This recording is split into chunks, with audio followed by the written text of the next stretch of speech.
বাবা পীর জাহিরউদ্দিন আরজি আমার শুনে নিন। আপনাদের পারবো না চুকাতে ঋণ, শেষ এই গজল শুনে নিন। ও বাবা পীর জাহিরউদ্দিন আরজি আমার শুনে নিন। শুনেছি আপনি আল্লাহর ওলি, শুনেছি আপনি আল্লাহর ওলি, কেমন ওলি প্রমাণ দিন।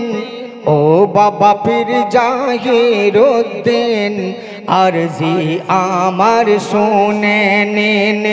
ও বাবা পীর জাহিরউদ্দিন আরজি আমার শুনে নিন। শুনেছি আপনি আল্লাহর ওলি, শুনেছি আপনি আল্লাহর ওলি, কেমন ওলি প্রমাণ দিন। ও বাবা পীর জাহিরউদ্দিন আরজি আমার শুনে নিন। ও বাবা পীর জাহিরউদ্দিন আরজি আমার শুনে নিন। ও বাবা পীর জাহিরউদ্দিন আরজি আমার শুনে নিন।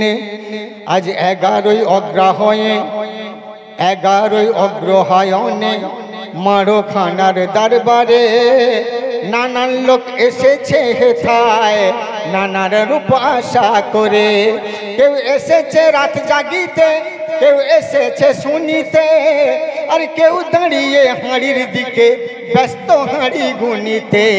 কেউ বা পীরের চাদর চুমে মনের কথা বলে যায়, আর কেউ বা মিটিয়ে মনের আশা পড়ে তাজিমি সেজদায়। কোনো একজন বক্তা সাহেব ওয়াজে বলেন এই কথা, আল্লাহর ওলি নয় মামুলি, ওলির মনে ওলির অনেক ক্ষমতা। এই কথা শুনিয়া এক নারী মাজারে এল তলে ছুটে যায়, আর দেওয়ালেতে মাথা রেখে জিদের বসে ইহাই কয়। ও বাবা পীর জাহিরউদ্দিন আরজি আমার শুনে নিন। ও বাবা পীর জাহিরউদ্দিন আরজি আমার শুনে নিন। শুনেছি আপনি আল্লাহর ওলি, শুনেছি আপনি আল্লাহর ওলি, কেমন ওলি প্রমাণ দিন।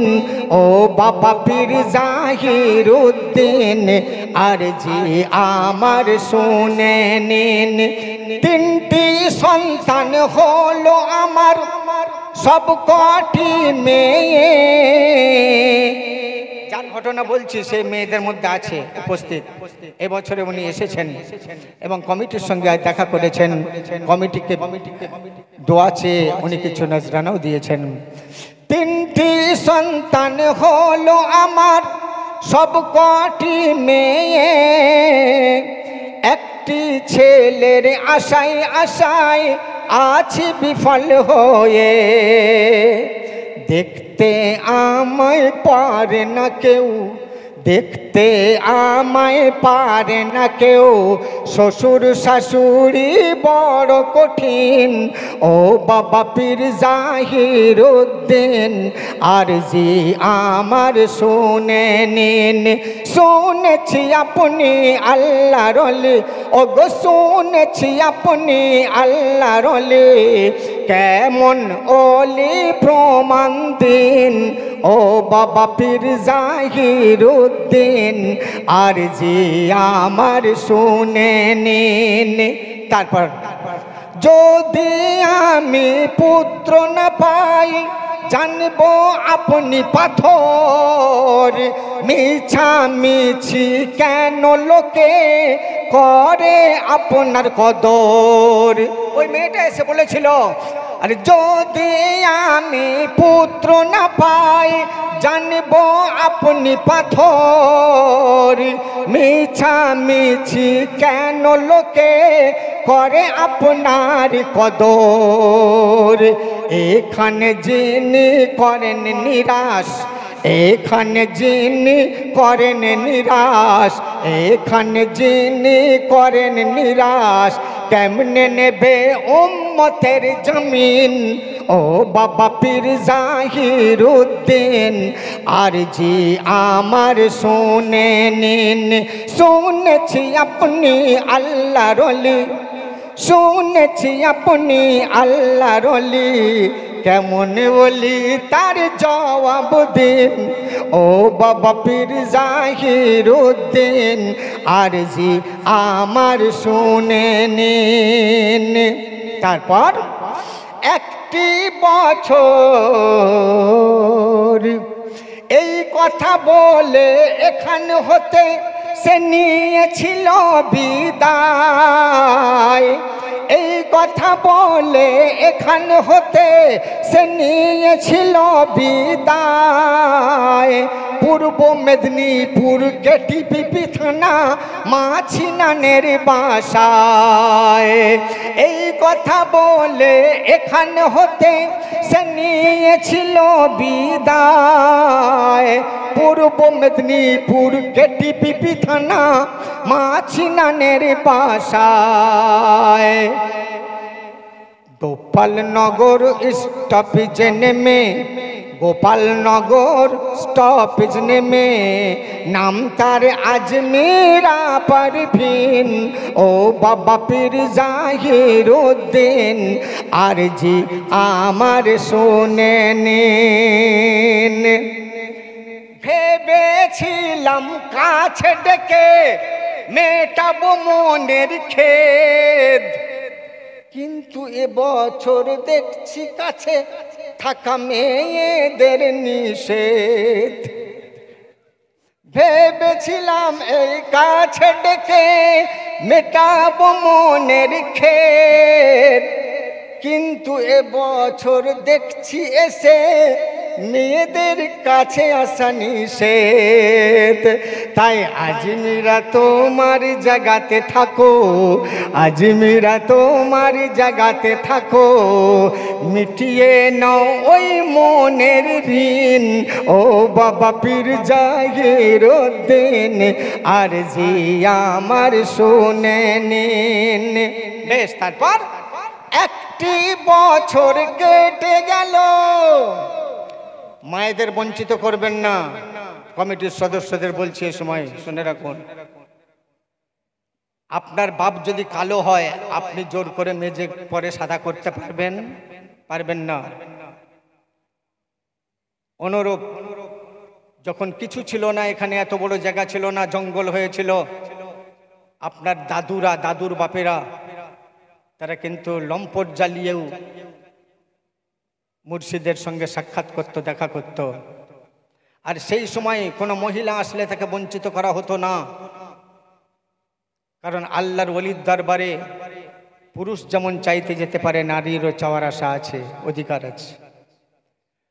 পুরুষ যেমন কাবা শরীফে হজ করতে গিয়ে 7 চক্কর মারে, নারীরও মারার অধিকার আছে। তাই কাবা শরীফের দেখবেন, আপনারা লক্ষ্য করবেন, হজের সময় নারী পুরুষ একসঙ্গে তাওয়াফ করছে। এ আপনারা কোন ফতোয়াবাজি আরম্ভ করলেন এবছর থেকে? মেয়েদেরকে সব আলাদা করে দাও, মেয়েদের আলাদা। তারপরে দেখা যাবে ছেলেদের জায়গা হচ্ছে না, মেয়েদের আরো দূরে করে দাও। তারপরেও জায়গা হচ্ছে না, মেয়েদের রোডে বসিয়ে রাখো। এমন দিন আনয়ন করলে আমার মা বোনেরা যারা বুক ভরা আশা নিয়ে আল্লাহর ওলির দরবারে আসে, আল্লাহর কাছ থেকে কিছু পাওয়ার জন্য ওলির ওসিলায়, তাদের যদি রোডে জায়গা করে দেন, তারা পরে ভাববে তাহলে ঘরেই ভালো, রোডে যেয়ে কেন মশার কামড় খাবো। তাহলে আপনারাই বঞ্চিত করলেন আল্লাহর ওলির ভক্তকে।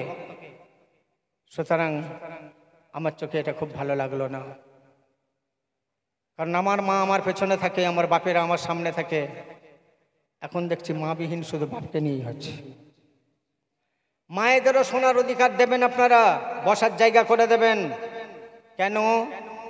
বক্তা সাহেব বলেছে একটা জলসায় যে স্ত্রীকে বাড়িতে গিয়ে যদি সালাম দাও তো কবুল হজের সওয়াব পাবে, এইটুকুই শুনেছে, বাকি হাঁড়ি গুনে চলে গেছে মাল নিয়ে। রাত 2টোর সময় বাড়িতে পৌঁছেছে, দরজায় ঠক ঠক করেছে, দরজা বিবি খুলে দিতেই অমনি স্বামী বলেছে আসসালামু আলাইকুম। ওরে বাপরে বাপরে, ভূতে পেয়েছে, দরজা খপাস করে বন্ধ করে দিয়েছে। পাশের ঘর থেকে ছেলের মা অর্থাৎ শাশুড়ি বৌমার চিল্লানি শুনে বলছে কি হয়েছে বৌমা? বলে এই তোমার ছেলেকে জিনে পেয়েছে গো, বেরিয়ে দেখো না। বার হয়ে দেখছে ছেলে দিব্যি দাঁড়িয়ে। মা কোনোদিন ছেলেকে ভয় পায় না, জিন ভূত মনে করে না। মা বলছে কি হয়েছে বাবা? মা কিছুই হয়নি, ওই একটা বক্তা জলসাই বলছিল স্ত্রীকে সালাম দিলে কবুল হজের স্বভাব পাই। আমি সালাম দিয়েছি, ও অমন করছে। সেই জন্য বলছি বন্ধু, তুমি এসেছো, তোমার বউকে নিয়ে আসো, কারণ সে যে তুমি যা শুনলে সেও শুনুক। তুমি এসেছো দাদা, তোমার বোনটাকে নিয়ে আসো, তুমি যা শুনলে সেও শুনুক। কারণ জান্নাতে তুমি যেমন যাবে সেও যাবে, ইবাদত তুমি যেমন করবে সেও করবে। এই পক্ষে আমি জীবনে 6 বছর বয়সে মাইক্রোফোন ধরেছি, আর 58 বছর বয়স চলছে, 2-4 বছর নয়।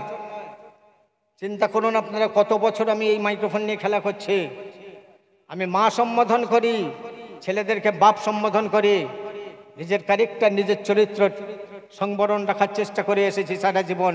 এখন তো বুড়ো হয়ে গেছি, আর কোনো ভয় নেই। যখন জোয়ান ছিলাম, এক শ্রেণীর মেয়েদের, এক শ্রেণীর মানুষের নয়নের মণি ছিলাম, তখন নিজের পথ ঠিক রাখতে পেরেছি, এখন কেন পারবো না? তাই আমি যেখানেই যাই মায়েদেরকে আমার মা সম্বোধন করি। যা হোক, আল্লাহর ওলির দরবারে সেই আসতে পারে যে ওলি যাকে যাকে ডাকে, সেই আসতে পারে যাদেরকে ওলি ডাকে। তাই ওনার চাহনেওয়ালাদেরকে বঞ্চিত করা আমার মনে হয় ঠিক হয়নি। কারণ এই জলসা শুনে মায়েরা অনেক জ্ঞান পায়।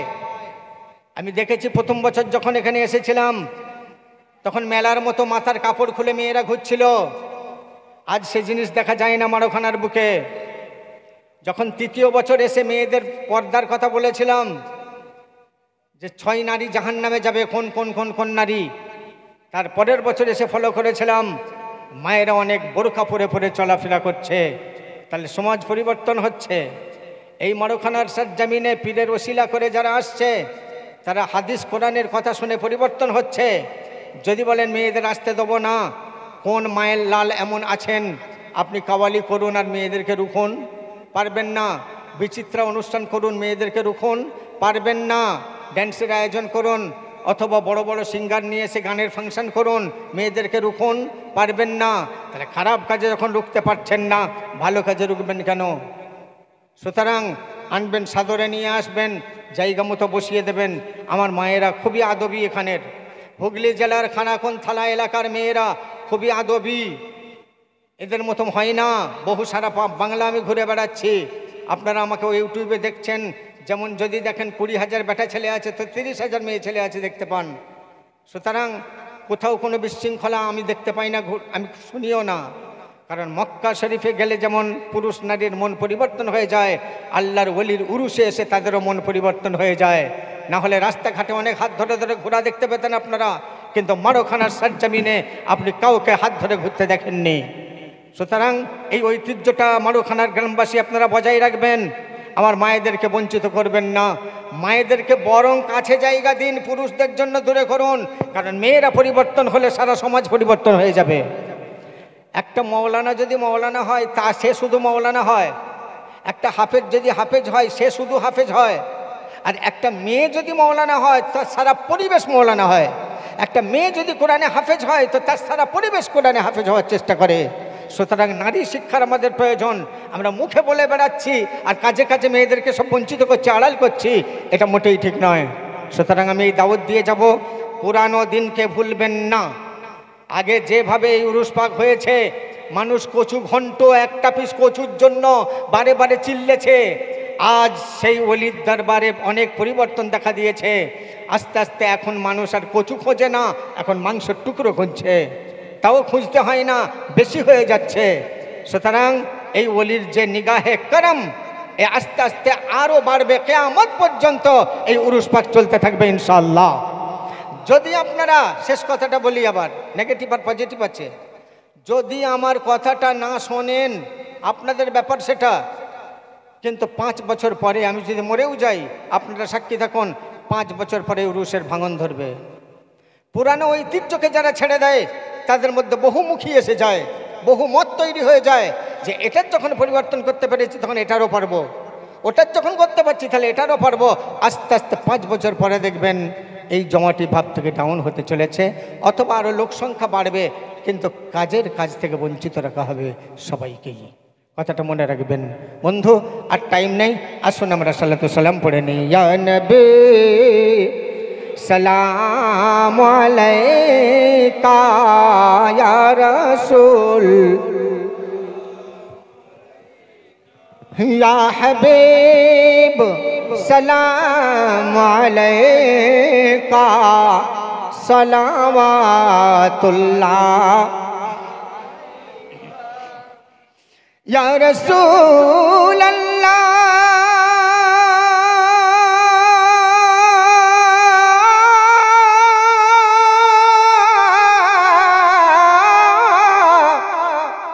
আয়া হাবিবাল্লাহ